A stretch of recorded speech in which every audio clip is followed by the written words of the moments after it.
Hey, Matthew, the game on Saturday night was successful beyond your own wild imaginations, I'd reckon. And we'll get to it in a moment. The Wayne Miller fallout after us, I'm interested in your thoughts, for those that haven't heard. Who's a very respectful young man. I'm told I don't know him at all, but he made a comment in a post-game interview that the opposition were a bit of a rabble out there. How have you handled it? Have you talked to him about it? And what are your own thoughts on it? Yeah, we sat down and had a chat through it. Look, we don't always get our words right. You know, I've made plenty of mistakes chatting to a TV camera and the pressure that comes with that. What I can say is Wayne's an incredibly humble and respectful human being. We also, a lot of our work's done or has been done over the last 5 years, and Wayne's been right, through that with us. What we're trying to develop at this club is very much modelled around Sydney and the respect we have for them. Similar to Brisbane, I know Fags is on the call now, and we've looked at both of those clubs and we have a huge amount of respect for them. So, occasionally we just get our words wrong. It's, we came into that game knowing what we'd have to bring to get the result we did. It was going to be an incredible contest needed, because that's what Sydney bring week in, week out, and our respect level couldn't be any higher than what it was going into that game. So it's just one of those things. So the game itself was quite extraordinary. You gave up the first game, you kicked the next 12, and it showcased all, to me anyway, all that you've been trying to do. I've spoken to you about this. You jumped out of the blocks as a team and attacking as good as any side in the competition, but perhaps giving up a bit more than you wanted, and then you turn the screws on that and you become a much more frugal defensive team, but then perhaps your scoring gives a bit. It appeared that everything came together beautifully on the night. You're able to defend, as well as you have been, but you also then got on the scoreboard. Yeah, and you have those nights, you have those days or games every now and then. We understand it takes a lot for that to work out the way it does. A lot of hard work goes into it, and you walk away occasionally where you say, wow, we just, everything went our way. You make your own luck though. Our guys, we talk about training at the level week in, week out, and there's no doubt that was one of those games though where we converted in front of goal. Our contest was at its best. There are a few patches in the game where Sydney really took it to us early, as you mentioned. Start of the third quarter, they came out again and really went at us hard, and that was probably the most pleasing part of our performance. Was we needed to respond and bounce back, and we did that, especially in that third quarter. So really pleasing, but we understand that it doesn't always go that way. Our challenge now is to sort of remain focused, come back to our process of what we've done to get ourselves to that point, and we'll need to do that against Fags this weekend, or Friday night actually. You will. We're going to get to that, but those numbers hold you in great stead. So then some individuals you look at.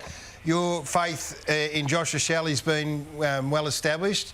Made a decision to perhaps send him off towards the end of last year to think in the off-season, and his return and response has been everything I think you would have hoped it would have been. Oh, and some. I had no doubts that he would. But to the level that he has, you hope for a response from an individual, when you do make a decision like we did last year as a club, and he was part of that decision. I don't like our boys taking dives like that and staging, but we've spoken through it. But yeah, he's been so impressive on and off the field.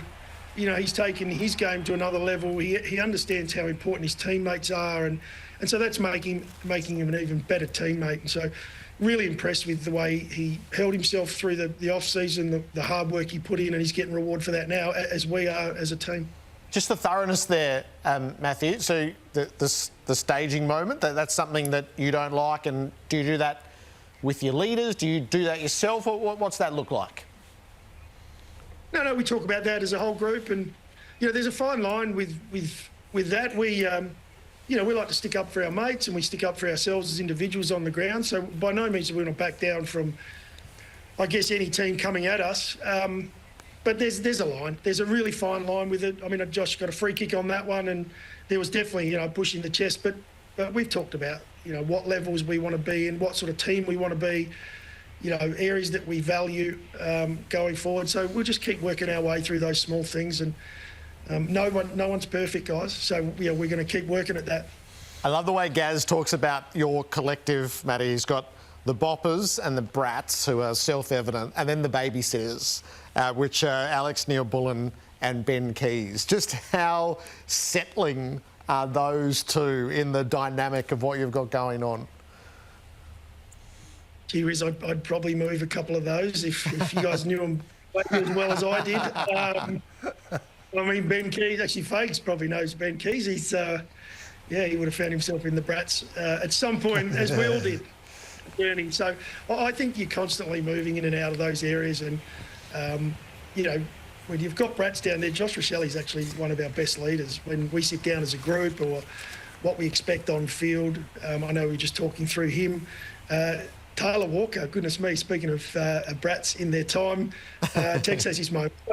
So they all sit in different areas, but they are really complementing each other at the moment, and that's why we're getting results that we're getting, is because our group have got a really good cohesion going. There's a great balance and a great mix of different characters, but all the guys know that every single one of them is important for us to be able to perform at the level. Yeah, don't take them literally. They're just they're more mercurial types than brats, if you like.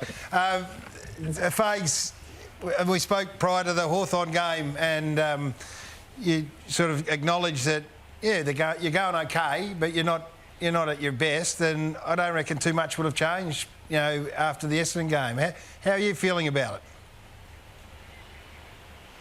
I feel positive about it, actually, Gary. I thought, that was our third game in 11 days. So there was always a bit of a chance that we were going to be a little bit tired in the second half. I thought at half-time it was 17 shots to 5 and we had a 4-goal lead. I felt like we should have been a lot further in front and the game more in our control. To Essendon's credit, they came out and threw a few punches in that third quarter and got themselves back into the game. But then I was really pleased with the character that we showed at the end to kick the last 3 or 4 goals of the game and take the points. I mean, you can't always win the way you want to win every week in this competition. It's tough, and other things come into it, like the draw and recovery days that you have. So, no, I walked away from that game really satisfied with the way that we played in the first half, and happy that we were able to respond when the whips were cracking. So you're 9-2-1, so there's absolutely no complaining from that point of view. Is there a time when you do feel like you need to be playing your best footy coming into what is going to be another rather inevitable final series? Yeah, I guess so. I mean, I don't really know what our best footy is at this point in time. I mean, you're all probably judging us on how we played in the grand final last year, which was about as good as it gets. But what we're trying to do every week is just trying to win games of footy and improve and get little parts of our game to make them better. And I think we're doing a pretty good job with that. I mean, in my time at the club, this is our best start to a year at round 12. I think 9-3 was our best result prior to this. So, we're tracking pretty well, given the fact that it was, a shortened pre-season. We had a lot of surgeries and things like that. I'm sort of a little bit surprised we're actually where we are at the moment. So what we've got to do is try and capitalise on that good start and build on it as the season progresses.